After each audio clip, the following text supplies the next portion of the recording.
Hola, ¿qué tal? Muy buenas noches. El próximo 25 de mayo se celebran elecciones al Parlamento Europeo. En España, un total de 41 partidos o coaliciones han presentado candidaturas a estos comicios y para poder hacerlo han tenido que presentar cada uno de ellos un total de 15.000 avales, al menos. Entre esas 41 candidaturas hay partidos de diversa índole política y social y ideológica, ¿no? Varios de ellos son de nueva creación, tanto de posiciones de derecha, como por ejemplo Vox. Hay otros que se sitúan a la izquierda, es el caso de Podemos, por poner un ejemplo de ambos casos, ¿no? Hay otros partidos que ya se han presentado en otros comicios anteriores y que ahora están en una situación claramente emergente. Es el caso, por ejemplo, de Izquierda Unida o de UPyD. Cada uno de esos partidos, cada una de esas 41 candidaturas defiende sus idearios y sus propuestas. Sin embargo, a tenor de lo que estamos viendo estos días, parece que solo hay dos partidos.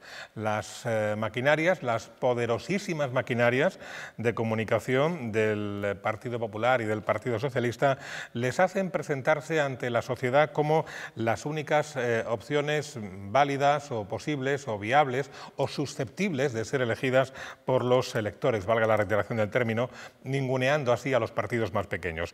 Resulta preocupante, todo hay que decirlo, que los dos partidos que se jactan de ser los adalides de la libertad y de la democracia hacen gala de un comportamiento tan antidemocrático al tratar de menospreciar a las formaciones políticas minoritarias con el pretexto tan peregrino como falto de fundamento de que esos partidos son, los pequeños, son o serían incapaces de dar estabilidad y supondría una marcha atrás en los logros conseguidos. Pero lo que está pasando en realidad es que las encuestas de intención de voto están arrojando unos resultados que causan preocupación, profunda preocupación en el seno de los partidos mayoritarios. Según esos datos, tanto el Partido Popular como el Partido Socialista perderían un número importante de sufragios. Sin embargo, otros partidos minoritarios presentan unas notables expectativas de crecimiento y esto es algo que podría poner en peligro el escenario de bipartidismo dominante desde hace ya algunos años. Por eso esta noche nos preguntamos, ¿estamos ante el fin del bipartidismo o estamos al menos al principio del fin del bipartidismo? ¿Es necesaria realmente una mayoría absoluta en el Parlamento Europeo, ya que es el caso que nos ocupa en estas próximas elecciones? Si es así, si es que hace falta una mayoría absoluta, ¿dónde queda la capacidad de debatir propuestas, de discutir planteamientos, de hacer política en definitiva de los europarlamentarios? ¿Qué han aportado los socialistas europeos y los populares europeos a la construcción de Europa durante estos últimos años? ¿Y qué papel juegan o podrían jugar las formaciones políticas minoritarias? Bueno, son preguntas que van a salir sobre la mesa esta noche en Espacio Abierto y para hablar de ello hemos invitado a Marta Latorre, que es profesora de Sociología de la Universidad de Murcia. Buenas noches, Marta. Buenas noches. También a Sergio Liarte, que es representante de EQUO. Buenas noches. Buenas noches, Pepe. Y nos acompaña una vez más Patricio Hernández, que es presidente del Foro Ciudadano de la región de Murcia. Patricio, buenas noches. Hola, buenas noches. Bueno, vamos a empezar por esas preguntas que hemos planteado. ¿Estamos ante el fin o el principio del fin del bipartidismo a tenor de lo que estamos viendo o aún no? Marta, bueno, eso es... Sergio, me da igual, como queráis. Adelante. Es una cuestión que está en el aire desde hace tiempo, no es nueva. Y yo creo que es nosotros creemos que es la consecuencia lógica del agotamiento de un modelo. Porque la pregunta subyacente es, ¿el bipartidismo nos sigue sirviendo? ¿Es capaz el bipartidismo de atacar las cuestiones que afectan a la ciudadanía de una forma efectiva? ¿O precisamente por ser bipartidista y tener una concentración de poder, al final no juega a favor de la ciudadanía? Es una pregunta que es muy importante y que va precisamente a la raíz del problema. Marta. Bien, yo creo que, no sé si el comienzo del fin, porque al menos desde 2012, en el caso de Español y quizás antes, cada encuesta y cada sondeo de opinión arroja resultados peores para el bloque de PP y PSOE, ¿no? Para el bipartidismo y desde luego también para las prospecciones de estas elecciones europeas. Es decir, que creo que viene de unos años anteriores y en el caso de Europa desde unas décadas antes, ¿no? que los dos partidos mayoritarios en casi todos los partidos, también en todos los países del centro y el norte de Europa, han ido perdiendo peso. Desde luego, lo que sí que creo es que estas próximas elecciones van a ofrecer una fragmentación del voto distinta, va a poder haber entrada a nuevos partidos en el Parlamento Europeo, pero a mí se me ocurre aquel título de "este muerto está muy vivo". Las inercias también del bloque institucional son muy fuertes como para ver qué puede pasar en el corto o medio plazo, pero que el bipartidismo ha entrado, o al menos la representación tradicional, en crisis, creo que es indudable, ¿no? Patricio. Sí, bueno, yo estoy de acuerdo con mis compañeros. Yo creo que efectivamente algo ha cambiado definitivamente, no sabemos hasta qué punto, pero no desde 2011, sino incluso de 2009 ya hay un deterioro de la polarización del voto en las dos fuerzas principales que, conforme la crisis ha ido avanzando y la gestión de la crisis con las políticas que se han ido aplicando, digamos, la desafección ciudadana ha ido aumentando y el descontento con la canalización de la voluntad política de los ciudadanos a través de dos grandes fuerzas y otras pequeñitas en el entorno deja de funcionar. No es un caso específicamente español, porque, como bien decía Marta, es una corriente general que está viéndose en otros muchos países y que tiene que ver, lógicamente, con el cambio del modelo europeo y el impacto de la crisis en las distintas naciones.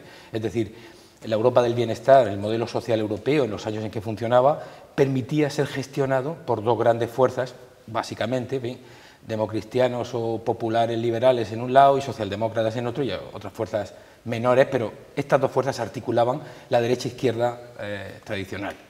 Durante mucho tiempo fue así, a veces cambiando incluso completamente de alguno de los actores, pero era sustituido por otro partido que hacía más o menos el mismo papel. Pongamos el caso italiano con el Partido Comunista Italiano o, en fin, otros casos. Pero, claro, es justamente el problema del modelo europeo. Es decir, cuando se instala una nueva gobernanza en Europa de corte neoliberal, cuando empiezan a establecerse las diferencias entre el norte o el centro y el sur de Europa, cuando las políticas de la austeridad empiezan a dejar a muchos damnificados por millones en Europa, cuando el sistema de partidos no articula ya la voluntad popular, básicamente por una razón, porque los socialdemócratas, escorados hacia lo que se ha llamado la tercera vía, se han acercado a las posiciones de la derecha tanto que es difícil encontrar una alternativa al mensaje único que viene de la Comisión Europea y de la Troika. Entonces, esto no solo ha pasado en España con el Partido Socialista, ha pasado con el Partido Laborista, con el Partido Socialdemócrata Alemán, con otros partidos. Es decir, llega un momento en que no hay una pluralidad suficiente en estas dos grandes fuerzas y entonces la ciudadanía, que tiene un nivel, digamos, de crítica a las políticas que se están haciendo y de descontento, busca otros instrumentos políticos. Y esos instrumentos políticos están ahí. Quiero decir, está el Partido Verde Europeo en muchos países, con el que ECO está vinculado, está la Izquierda Unitaria Europea, que tiene un cierto peso, hay otras formaciones de otro corte, el Partido Pirata, otras organizaciones que ofrecen discursos diferentes sobre cómo hay que construir Europa, porque el modelo europeo es el que ha entrado en crisis. Este es el problema. El problema principal es que lo que tenemos en crisis es el modelo de construcción europeo, que nosotros, ingenuamente, porque éramos un país entusiasta, nuestro europeísmo fue entusiasta pero muy ingenuo, éramos los más pro-Europa de todos, pro-europeos de todos los europeos, aunque llegáramos tarde a la construcción europea, no entráramos hasta el año 86, pero somos los más decepcionados, justamente porque el modelo no ha satisfecho las expectativas que creó, las promesas que se nos hacía, y ahora mismo el nivel de apoyo a la idea de Europa que tienen los españoles está en el 20 y tantos %. Es decir, en las primeras elecciones europeas estaba en el 70 y tantos. Es decir, hemos perdido el 50% de los ciudadanos, prácticamente han dejado de poner sus expectativas en Europa. Por tanto, hay una crisis europea y hay una crisis española, de la que seguramente podremos hablar más, pues no quiero extenderme, y creo que sí, que hay una crisis. ¿Cuál es la magnitud de esa crisis y qué va a pasar el día 25 y después? Pues lo vamos a ir viendo.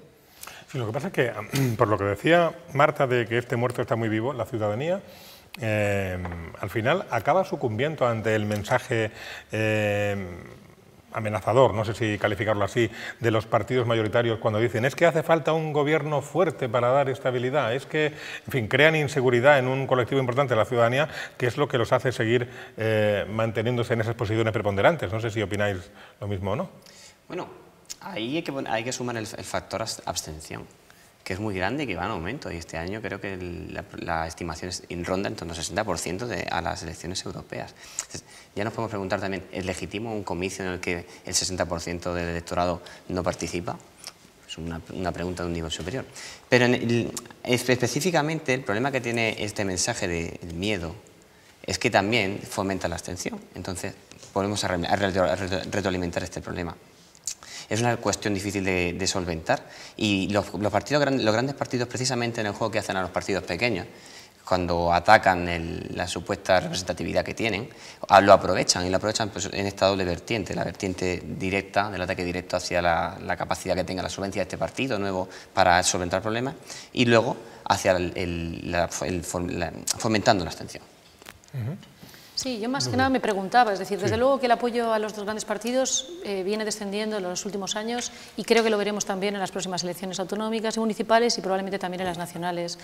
Es verdad que al mismo tiempo creo que los dos partidos mayoritarios tienen poco interés en que los ciudadanos españoles tengamos interés por las elecciones europeas, ¿no? El último barómetro del CIS arrojaba unos datos sobre cuánto interesaba a estas próximas elecciones a la ciudadanía y entre poco y nada era más del 75%, ¿no? Si no recuerdo mal.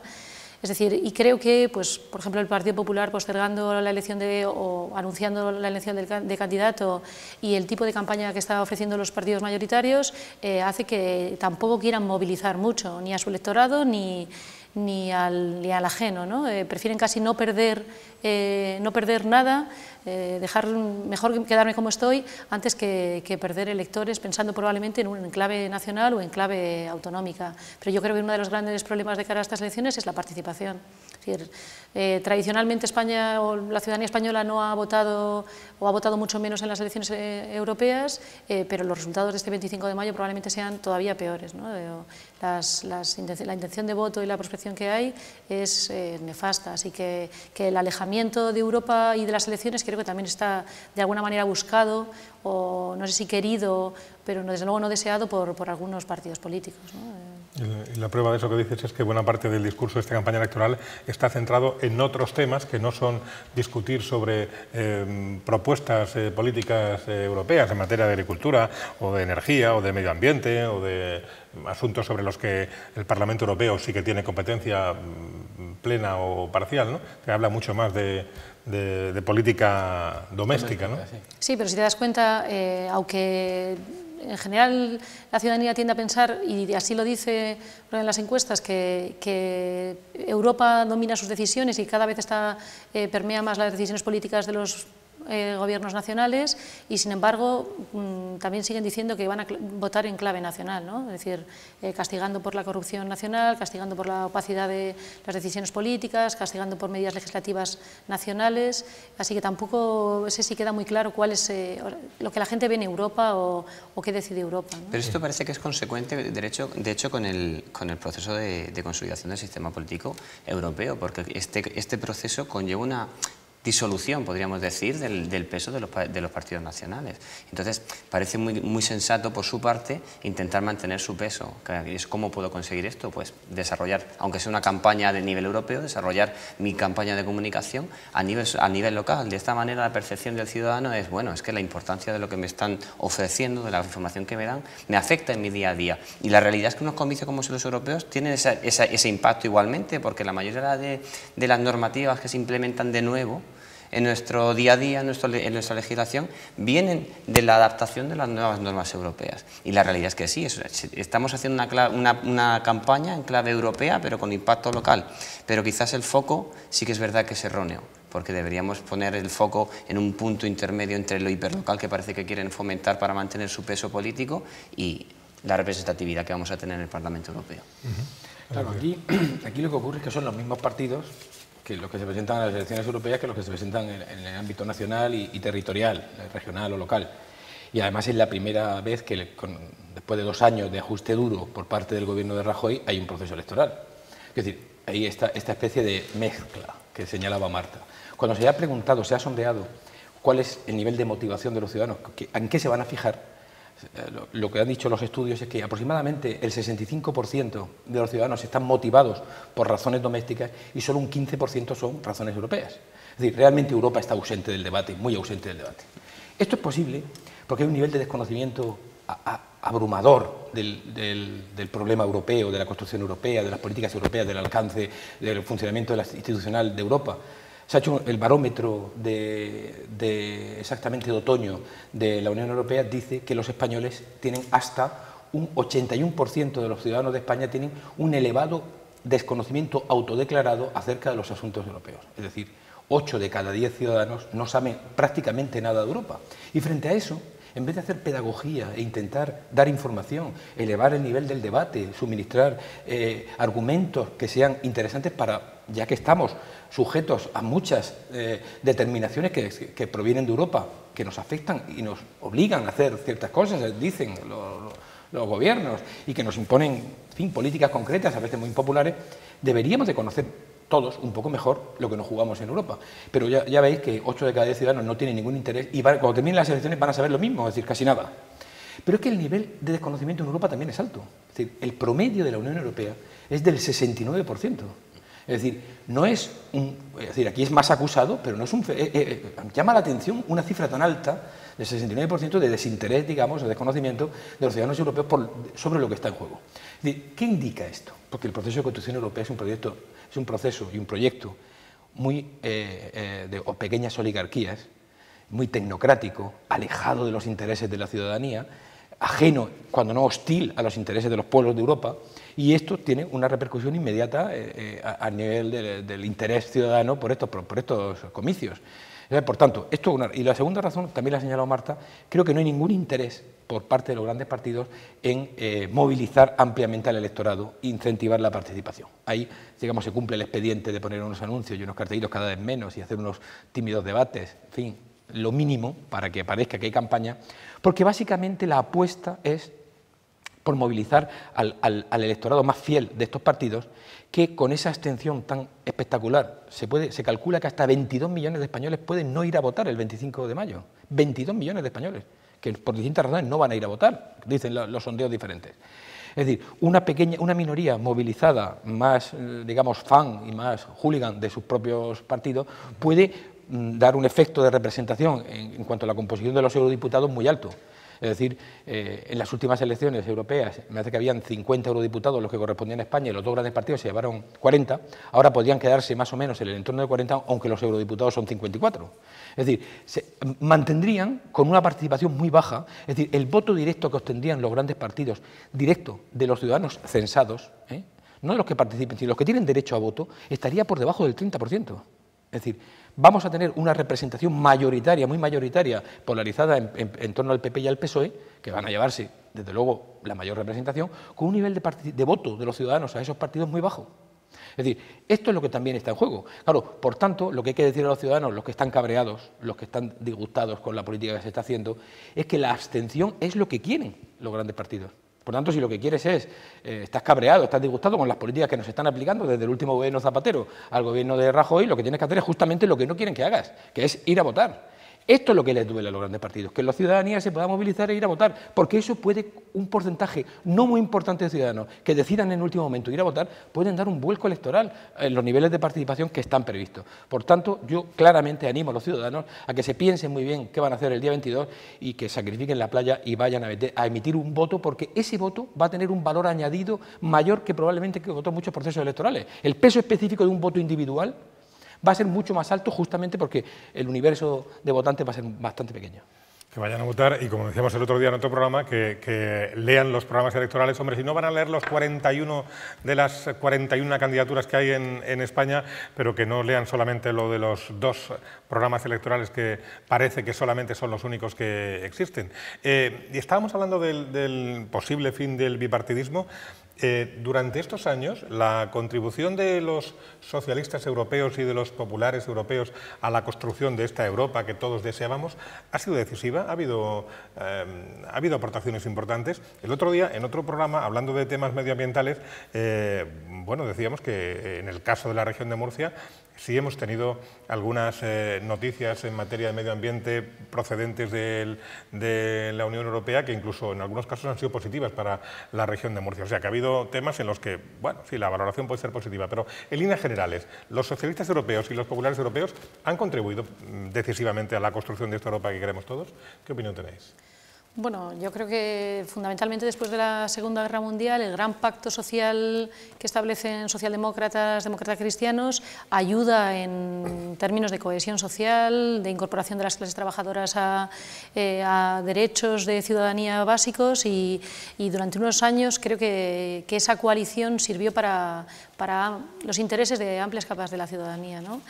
Pero creo que en los últimos años el consenso entre el Partido Popular Europeo y los socialdemócratas da muestras o también es percibido por la ciudadanía como un gran núcleo de poder que solo se ocupa de su propia redistribución y de su propia regeneración, por supuesto con intereses económicos y financieros de un tercero, llámese Troika, Banco Central Europeo, etcétera, instituciones de funcionamiento mucho más opaco y menos transparente, y eso también aleja a la ciudadanía del funcionamiento de la Unión, ¿no? Yo creo que, desde luego, esa gran coalición ha tenido términos favorables para los ciudadanos europeos en la posguerra europea, por supuesto, además de la estabilidad y de la paz, que yo creo que en la cultura política de esa generación es imborrable, ¿no? y que pesa mucho para la construcción del proyecto europeo, pero que la deriva de las últimas décadas ha sido muy negativa, ¿no?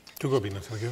Yo creo, esto parece, le podemos decir que parece la consecuencia de la evolución de los tiempos, ¿no? Uno vive unos tiempos, los tiempos cambian, las generaciones cambian, pero sin embargo parece que los grandes partidos siguen estancados en modelos de análisis que son del pasado. Y ella hace un análisis que es genial a la hora de decir el gran impacto y los buenos resultados que ha tenido esta cohesión que emana del resultado de las conclusiones que obtuvo Europa después de un conflicto muy grande como fue la Segunda Guerra Mundial y previamente por la Primera y los conflictos laborales que hubo entre las guerras.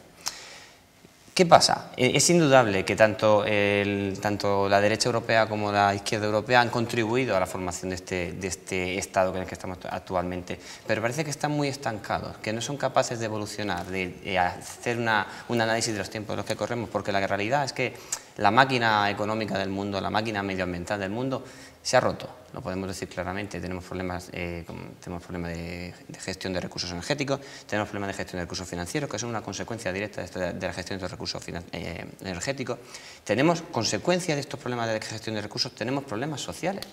Y cuando Patricio decía antes que hay una desafección ciudadana en Europa con respecto al proyecto europeo, bueno, el proyecto europeo tiene unas intenciones que son maravillosas, pero ha generado unas expectativas también que quizá ahora, al romperse la máquina, no podemos cumplir. Y los grandes partidos están fallando claramente en solucionar este problema, en atacar este problema. Pero hay opciones como es el Partido Verde Europeo, que actualmente es la cuarta fuerza política en el Parlamento Europeo y es la fuerza que tiene registrada mayor actividad política con respecto a los otros grupos por el número de parlamentarios que tiene. Hay opciones, claro que hay opciones. Y hay un proyecto político que ataca estos problemas fundamentales que no solo afectan a Europa, hoy estamos hablando de Europa, pero realmente es que afectan al mundo. Y Europa tiene una oportunidad brutal de ser líder en el desarrollo económico y social del mundo, como ha venido siendo en los últimos años, pero ahora tiene la oportunidad de hacer un cambio y liderar en un nuevo modelo, el modelo que nosotros consideramos desde ECO que debe ser la ecología política. ¿Y tú, Patricio, qué opinas de la contribución de los dos grandes partidos? Yo voy a ampliar un poco lo que Marta ha dicho. Es decir, durante 30 años, los 30 gloriosos años, hubo un proceso europeo que dio como resultado estas cifras, ¿no? Europa tiene el 7% de la población del mundo, el 25% de la economía del mundo y el 50% de la protección social del mundo. Es decir, era un espacio económico y sociopolítico y cultural donde se daban probablemente los mayores niveles de igualdad, de libertad, etcétera, etcétera. ¿El problema cuál es? El problema es que hace unos años, desde comienzos de los 80, lo que se está haciendo es invirtiendo el modelo. Es decir, el problema es que aquella Europa que se construyó en aquellos años es la que se está desmontando ahora por unas decisiones de naturaleza ideológico-política. Es decir, no porque sea inevitable esta situación, sino porque hay algunas fuerzas políticas y algunos grupos de poder y algunos sectores con poderes fácticos en Europa que están imponiendo políticas que se están alejando de estas cifras. Estas cifras las dijo Angela Merkel y dijo a continuación, esto no puede seguir así. Estas cifras del 7, 25, 50. Y Mario Draghi, desde el Banco Central Europeo, ha dicho el modelo social europeo ha muerto.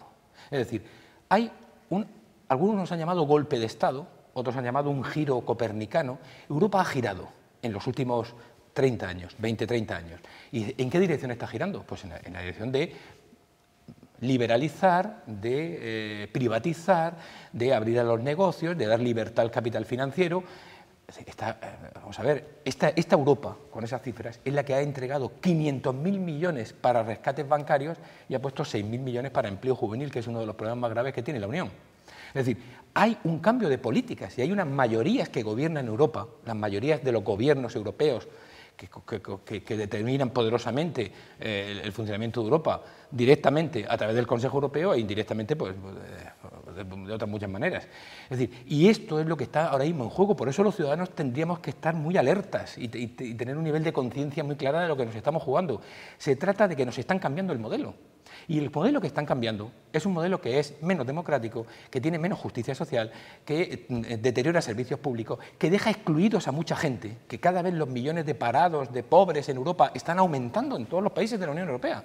Es decir, a pesar de las declaraciones, y que esto además tiene unos hitos que son están perfectamente identificados, que son el Tratado de Maastricht y el Tratado de Lisboa, de donde arranca este giro en la Unión Europea que está aumentando los déficits democráticos. Es verdad que en estas elecciones el Parlamento Europeo por primera vez gana 40 competencias y gana una cierta capacidad de elegir al presidente de la Comisión. Gana algunas competencias. Pero es ridículo, es casi, en fin, es muy pequeño el avance democratizador que tiene el Parlamento alrededor del mantenimiento de la arquitectura no democrática que hay en su entorno. Es decir, un Banco Central Europeo independiente que hace las políticas que le va pareciendo al servicio y que se desentiende de los problemas sociales que ocasionan estas políticas. Una comisión que tiene casi el mismo poder que el Parlamento y que colegisla cuando el Consejo Europeo manda los proyectos de ley, porque el Parlamento Europeo no tiene iniciativa legislativa, no puede hacer por sí solo las leyes, solo puede ver aquellas que les va mandando el Consejo Europeo. En fin, hay una Europa con un fuerte déficit democrático y además ahora está cambiando el modelo social. Por tanto, es decir, es verdad, socialdemócratas, democristianos, liberales construyeron un modelo europeo que ellos mismos se están desmontando ahora, ellos mismos, porque ahora los socialdemócratas dicen que es la mayoría conservadora la que está cambiando Europa, pero es que ellos están en el gobierno de Europa, es que ellos han tenido, es verdad en minoría, pero han gobernado en muchos países, gobiernan todavía en muchos países, empezando por Francia. Es decir, y antes de esto, desde la Agenda 2010 de Schroeder, los socialdemócratas, y con Blair, han contribuido muy poderosamente a esta situación europea. Entonces no pueden aparecer ahora los socialdemócratas, la señora Valenciano y el PSOE, diciendo que ellos están por otra Europa, con sus socios europeos y su candidato Schulz, han tenido mucho tiempo para ir haciendo propuestas y girando la política europea. Y lo que tenemos de hecho sobre la mesa es todo lo contrario, es cómo han contribuido, incluido Zapatero, a aplicar las políticas de ajuste. Porque, y voy a concluir ya, a Rajoy le echamos en cara que está gobernando con un programa distinto al que se presentó a las elecciones. Pero es que Zapatero terminó la legislatura haciendo una política diferente a la que habían votado sus votantes. Es decir, es que tienen el mismo problema, unos y otros.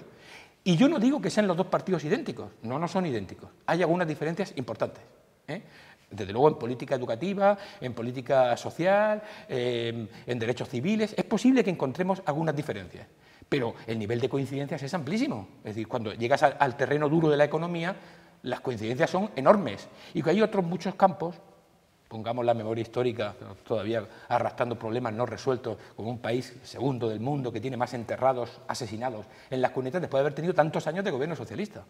O el peso que tiene la Iglesia Católica todavía en nuestro país, enchufada al presupuesto público después de muchos gobiernos supuestamente laicos y socialistas. Es decir, aquí tenemos algunos problemas muy serios y no pueden aparecer los dos grandes partidos como que efectivamente son una alternativa del uno al otro. No son exactamente una alternativa del uno al otro. Hay una gran continuidad y ocupan un amplio espectro, pero hay una gran continuidad entre las políticas de uno y otro, con las diferencias, insisto, que hay, que para algunas personas pueden ser muy importantes y suficientes, por ejemplo en materia de aborto o en materia de matrimonio de personas del mismo género, etcétera, etcétera, pero están las otras realidades que son, para mí, mucho más determinante, que básicamente es la afiliación a la política de tronco neoliberal que unos y otros han aceptado de una manera u otra en nuestro país y en Europa.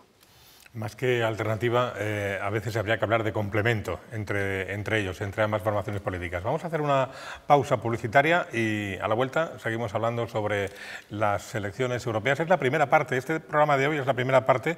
La semana que viene habrá una segunda hablando sobre este asunto, los comicios europeos y en este caso que nos ocupa fundamentalmente del bipartidismo. Volvemos dentro de un instante.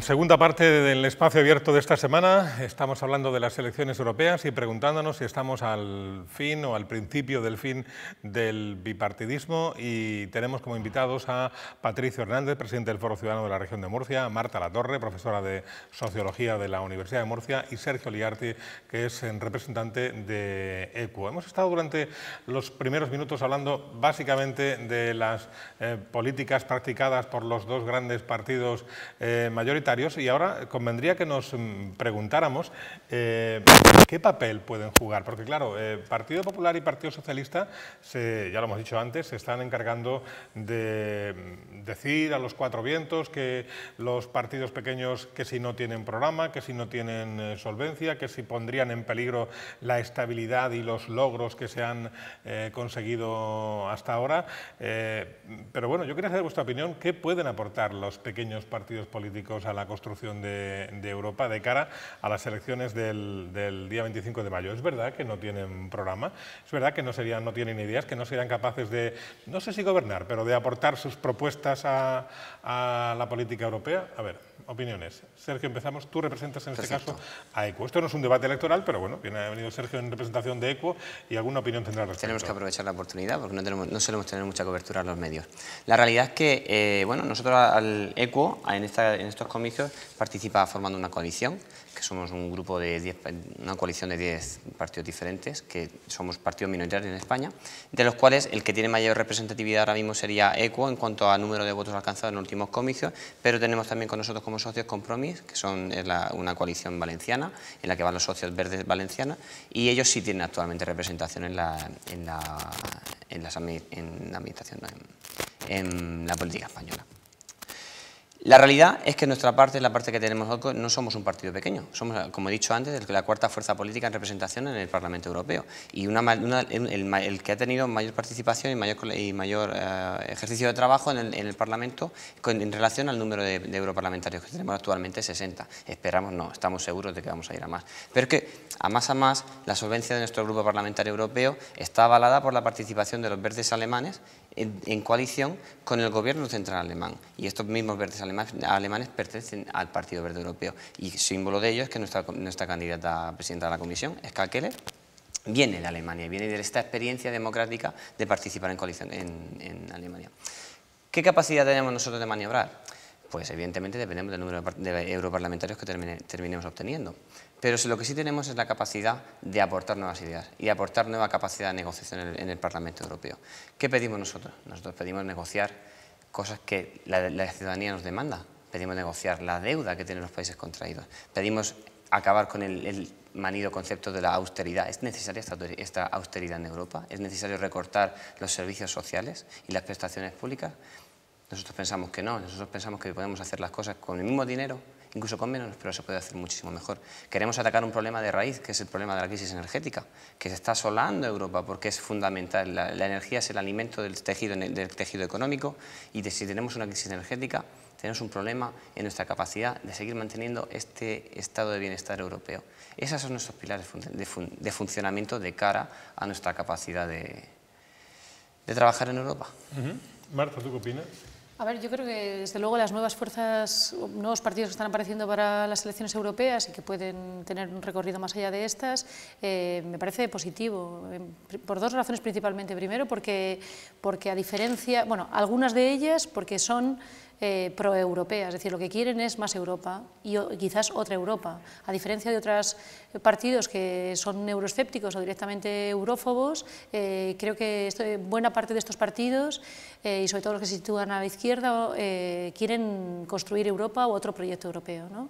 Es decir, que enganchando con lo que hablábamos antes, de esos años de modelo del Estado Social Europeo, de construcción del Estado Social Europeo, buena parte de estos partidos ven Europa también como la solución, pero construyéndola ellos, ¿no? Como construir Europa. Y en segundo lugar, porque buena parte de estas fuerzas políticas identifican, o creo que contribuyen a identificar, que más allá de una crisis económica, que también estamos ante una crisis política institucional muy profunda, una crisis energética, por supuesto, y que otros partidos directamente lo silencian, ¿no? Entonces, identificar o hacer ese diagnóstico de la crisis en la que estamos y contribuir a modificarla, a cambiarla, me parece, al menos como diagnóstico, bastante certero, y que entren en la escena política nuevas voces en ese sentido me parece muy positivo. Patricia. Bueno, yo creo que si lo que queremos es cambiar la orientación europea, estamos obligados a mirar muy bien cuáles son las ofertas electorales que unos y otros presentan. Evidentemente, si queremos cambiar, no podemos votar a aquellos que han desarrollado estas políticas y que pretenden continuarlas. Hay que buscar en otros ámbitos, en otras temperaturas del panorama político, qué otras propuestas hay. Y básicamente encontramos una reacción de renacionalización de las políticas, que son todos los grupos nacionalistas, algunos incluso xenófobos y muy autoritarios o directamente fascistas, que tienen, con propuestas populistas, están captando la atención de una parte de estos damnificados de la crisis, y estas personas que tienen miedo al futuro de Europa porque ese futuro lo ven amenazado, y que van a tener una representación importante en el próximo Parlamento. No sé si el Frente Nacional finalmente va a ser la primera fuerza francesa o el UKIP en el Reino Unido y otros partidos, pero van a tener una representación muy importante. Y luego, en el otro lado, tenemos fuerzas que representan otra visión de Europa, mucho más democrática y mucho más social, y que quieren democratizar Europa, desplazando, incluso abriendo procesos constituyentes nuevos, un nuevo proceso constituyente en Europa, para modificar los tratados que ahora mismo regulan la vida europea, y desplazar, digamos, a los lobbies y a los grupos de poder económicos y sobre todo financieros, que son los que ahora mismo están condicionando absolutamente las decisiones de la política europea. Es decir, no pueden ser los intereses de pequeños grupos económicos los que condicionen, energéticos, banqueros, etcétera, los que condicionen la vida de todos los ciudadanos, y que además no les preocupe en absoluto que el número de excluidos, como decía antes, aumente sin parar. Y nuestro país es un ejemplo, pero todo el sur de Europa es un ejemplo de esto. Por tanto, hay otros proyectos para cambiar la orientación de Europa, que esto es lo que tendríamos que intentar ver claro. Es decir, que es posible hacer otra política europea. Y no hay ni siquiera que ser una especie de radical extremista de izquierdas, una especie de bolchevique emboscado que quiere hacer la revolución. No. Se trata simplemente de que se puede democratizar Europa, hacer una transición hacia modelos sostenibles de la economía y la sociedad europea, se puede dar un papel, digamos, controlar políticamente al Banco Central Europeo para que no sea un artefacto independiente que va al servicio de los intereses de la banca, como por otra parte ocurre con la Reserva Federal Americana o el Banco de Londres, el Banco de Inglaterra. Es decir, hay muchas medidas que se pueden tomar para reorientar el rumbo de Europa. Y insisto, no hace falta un programa en este momento muy radical. Lo que hace falta es cambiar, digamos, los ejes vertebradores de la política europea.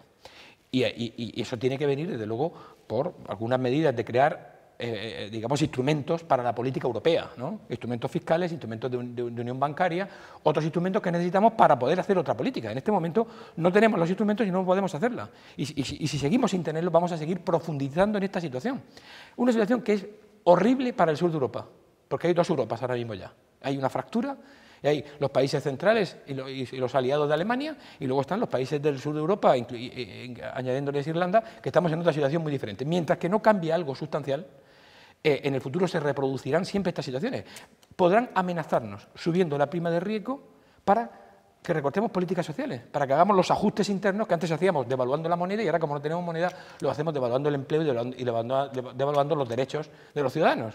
Entonces, mientras que no cambiemos esta estructura básica con la que estamos construyendo Europa, vamos a estar bajo amenaza siempre los países del sur de Europa. Van a jugar con nosotros y vamos a ser una Europa supeditada a otros que van a tener la capacidad económica y la capacidad política de decisión. Por tanto, yo creo que lo que hay que hacer es un gran cambio en Europa y hay fuerzas políticas interesadas en esto. Por ejemplo, esta que Sergio representa, que no ha dicho su nombre, porque la decimos ya para que el votante no se confunda, que es Primavera Europea, Primavera Europea, que es el nombre de su candidatura, pero en España tenemos también la candidatura de Podemos, por ejemplo, que es una fuerza que quiere recoger muchas de las ideas que han estado en el movimiento de la indignación y tiene propuestas muy renovadoras, y desde luego tenemos a Izquierda Unida y los partidos que se presentan como Izquierda Plural, que son los que más tiempo y más coherentemente han defendido otro tipo de discurso durante mucho tiempo. Es decir, hay opciones que no sean exclusivamente la renacionalización de las políticas, que eso no puede ser una solución para el proyecto europeo, o mantener esta línea en la que estamos instalados ya unos cuantos años, que ya estamos viendo qué efectos tiene sobre las poblaciones. Y por tanto, hay posibilidad de cambiar y hacerlo democráticamente. Y no hay ningún problema. Es decir, los problemas los tenemos si continuamos así. Lo que necesitamos es no dejarnos caer, en fin, seducir por los cantos de sirena que hablan de la inestabilidad, de los pequeños que van a atomizar. No, no, no, no. Esto es democrático y las elecciones europeas solo tienen una cosa que las hace muy estimables, y es que la representación es directa, es proporcional pura, no está sujeto a las distorsiones de la ley electoral española. Si tú quieres votar una opción, ese voto va a valer, la que votes. Es decir, no va a la basura, ningún voto va a la basura, va a tener la representación que le corresponda.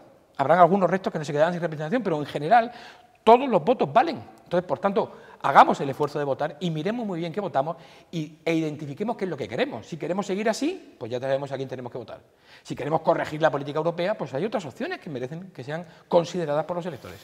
Imagino que alguien que nos esté viendo estará diciendo en este momento, sí, sí, ustedes discuten mucho de las elecciones europeas, formulen muchas hipótesis, pero no olviden que lo que se va a elegir el día 25 es el Parlamento Europeo, y del Parlamento Europeo se elegirá a continuación al presidente de la Comisión Europea, pero los que van a seguir mandando en Europa son los estados, algunos estados, Alemania, Holanda y demás. Eso algunos estarán pensando, que lo que vamos a elegir no son realmente los que mandan, entre comillas, en Europa. ¿Es así o no? Realmente no es así. ¿No? Hay una parte que está delegada a los Estados, otra parte que está centralizada en las instituciones europeas y otra parte que depende directamente de los ciudadanos, que es el Parlamento. Y lo bueno, como he comentado antes, Patricio, lo bueno es que el Parlamento gana poder en estas elecciones y gana la capacidad de elegir el presidente de la Comisión, y es algo novedoso, porque el presidente de la Comisión al final es el que dirige este barco, el que manda hacia dónde nos dirigen las nuevas normas. Las nuevas normas son de aplicación en el rango europeo y eso condiciona el futuro de los presentes y futuros ciudadanos de Europa. Es un paso muy importante. Pues en la calle lo que parece es que manda Angela Merkel. A ver, ¿qué opináis, Marta? A ver, el discurso más generalizado es que nos gobierna Alemania y que Angela Merkel manda mucho, ¿no? Pero creo que también, si está en el deseo de la gente modificar el funcionamiento de los órganos de la Unión y dar más poder al Parlamento, que es poder ciudadano, o cambiar el funcionamiento de la Comisión en detrimento del Consejo Europeo, también hay que elegir determinadas fuerzas políticas o hay fuerzas políticas que defienden otro tipo de organización de la Unión Europea, ¿no? Es decir, que además de contribuir a la consolidación de algunas instituciones, también se pueden modificar desde dentro, ¿no? Y en ese sentido creo que, por ejemplo, en un momento de crisis democrática y de déficit democrático como tenemos ahora, tanto a nivel nacional como a nivel europeo, algunas propuestas de algunos partidos también son beneficiosas en ese sentido y no son meramente estéticas, ¿no? Por ejemplo, como la limitación de mandatos, la retribución, la financiación de los partidos. Y creo que, como digo, no es meramente estético y creo que contribuye también a ese cambio democrático de las instituciones. Si nos gobierna Merkel o no, creo que también forma parte de un lugar común que no siempre es correcto, ¿no? Que hay otros instrumentos o otras instancias del poder que también mandan mucho, ¿no? Además, eso parece que es un juego en el que participan las fuerzas políticas españolas, que pues, vamos a echarle la culpa de fuera. Cuidado que viene Merkel, vamos.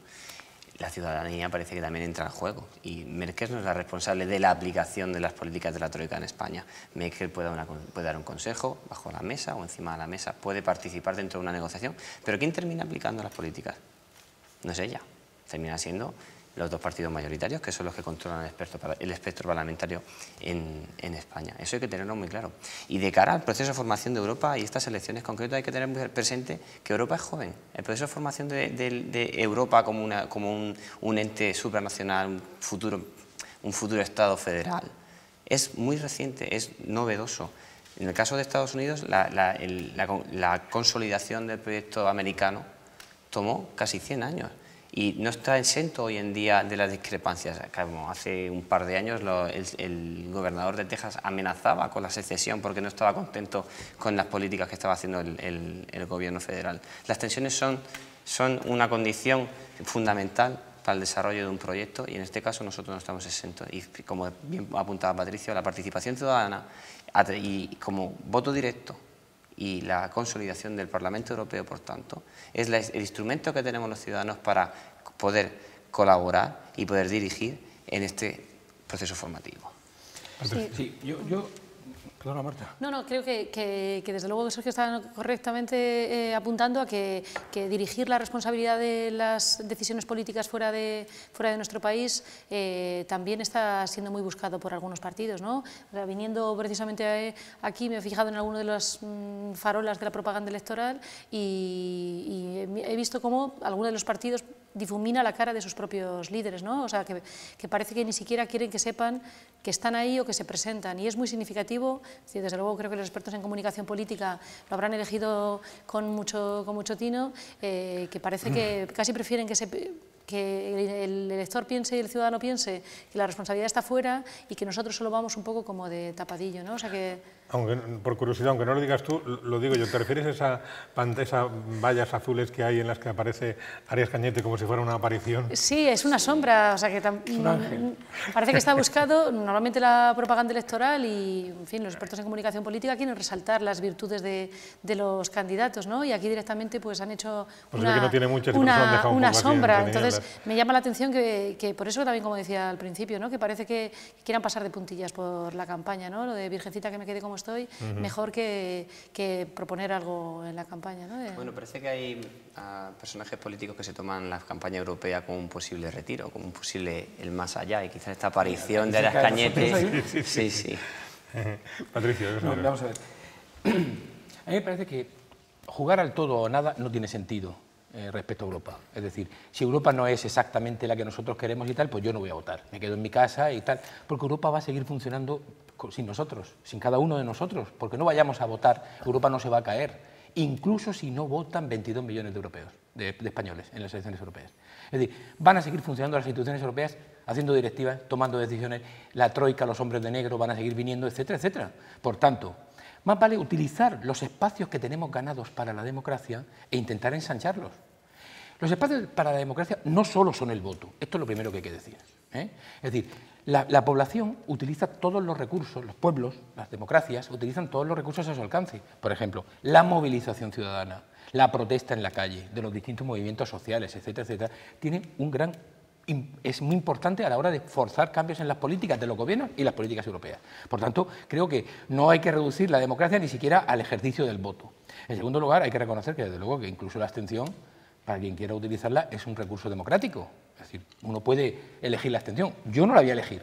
Pienso que es lo que quiere Cañete y Valenciano. Yo no voy a elegir abstenerme. Pero entiendo que entre la panoplia de posibilidades existe esa, el voto en blanco, el voto nulo, el que quiera. Ahora, dicho esto, de que efectivamente hay que utilizar los espacios que tenemos, el Parlamento Europeo no es un verdadero Parlamento. Es decir, no hace leyes. Está ahí para otras funciones, aunque cada vez ahora tiene más competencia, pero no hace leyes. Le falta una de las fundamentales. Pero tiene algunas posibilidades. Por ejemplo, en marzo pasado llegó al Parlamento Europeo, a través de la Iniciativa Legislativa Popular, por primera vez ejercida en Europa, una iniciativa avalada por 1,6 millones de europeos sobre el derecho humano al agua. Esto va a obligar a la Comisión a hacerse cargo de esa demanda que ha llegado a los ciudadanos. Y ahí el Parlamento tiene un papel que jugar. Esa iniciativa legislativa. O que es muy importante y que no hablamos mucho de ella, que es el Tratado de Libre Comercio entre la Unión Europea y Estados Unidos y Canadá, que puede significar que las grandes empresas americanas entren a saco en Europa y acaben con muchos sistemas de protección, etcétera, etcétera, empezando, por ejemplo, por el cine u otros ámbitos, ¿no? Y van a acabar con derechos, muchos derechos ambientales. La legislación europea ambiental está amenazada por la liberalización que supone la firma del Tratado de Libre Comercio. Ahí el Parlamento Europeo tiene un papel muy importante que jugar y si hay muchas voces en el Parlamento Europeo contrarias a la definición del tratado que se está discutiendo en este momento, probablemente no pueda salir, porque tiene que contar tiene que pasar por el Parlamento Europeo. Dicho esto, diré que las elecciones europeas solo son una parte de nuestra contribución a Europa, porque cuando vamos a unas elecciones generales estamos eligiendo gobiernos que también tienen responsabilidades en Europa.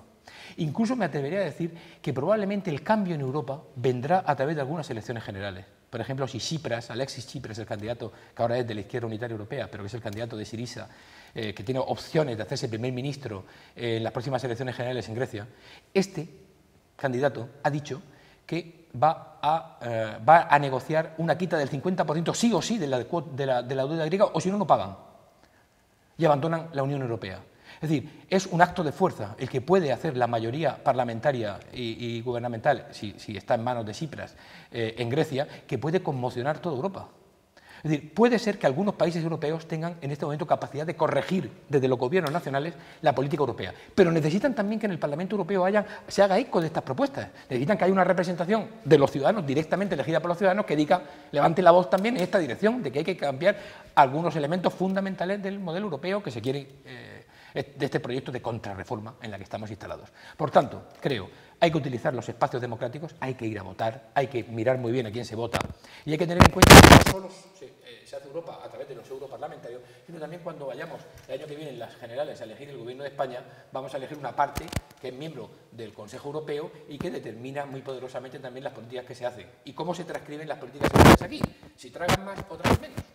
Si uno se pone enseguida el primero de la fila para atender todos los déficits, la corrección de déficits impuestos, o se resiste e intenta buscar aliados y hacer otras políticas diferentes a las que impone en este momento la Troika. Muy bien, el tiempo se nos ha ido. No sé si Sergio o Marta tienen alguna consideración final, comentario final que hacer o... Simplemente apuntar, como decía Patricio, precisamente porque a veces confundimos la participación democrática y la participación política con ir a votar. El otro día leía precisamente si votar es eso que hacemos una vez en 365 días a lo largo del año o una vez cada 4 años. Política y participación política es lo que hacemos los otros 364 días restantes, ¿no? Y creo que también eso no se nos debería olvidar, más en un clima, al menos a nivel nacional como el actual, en el que creo que la criminalización de la protesta y de la voz en la calle está siendo muy patente, ¿no? Sergio, ¿alguna Al respecto me gustaría decir, bueno, nosotros desde EQUO, a la hora de practicar política en el día a día, que es fundamental, intentamos fomentar entre nuestros compañeros y con la ciudadanía, intentamos fomentar la participación e intentamos aplicar siempre que nos es posible, que es prácticamente en todas las situaciones, democracia directa. Nosotros tenemos un proceso decisivo, puede ser la constitución de una nueva comisión, puede ser la constitución de un nuevo órgano del partido, puede ser la elección de un candidato, lo hacemos con democracia directa. Invitamos a todo el mundo a participar sin ningún problema, no hay ningún tipo de... hay que pasar filtros previos, nada. Esto lo ha hecho, no lo hacemos solo nosotros, lo hace también el Partido Verde Europeo. Y por eso somos referentes, porque por primera vez en la historia del Parlamento Europeo, el candidato que va ha sido elegido en listas abiertas por la ciudadanía. Muy bien, pues lo que decíamos al principio, cuando vayamos a votar el día 25 de mayo veremos que hay 41 posibilidades en España, que no está de más que nos informemos, que pensemos, que veamos y que valoremos cuál es la mejor opción según nuestro criterio, pero que no nos ciñamos al mensaje que nos está llegando de forma masiva durante estos días y que parece que solamente hay 2 opciones o 2 candidaturas posibles o viables. De eso se trata, de mirar con un poco más de amplitud, de miras y esperemos que este programa haya contribuido a ello. Sergio, Marta, Patricio, muchísimas gracias y hasta otro día. La semana que viene seguiremos hablando de elecciones europeas. Estaremos en el día anterior a la antevíspera de los comicios y bueno, abordaremos este asunto con mucha más cercanía, con mucha más proximidad y quizá con muchos más elementos informativos según vaya discurriendo la campaña electoral. Les esperamos el próximo jueves. Gracias y hasta entonces.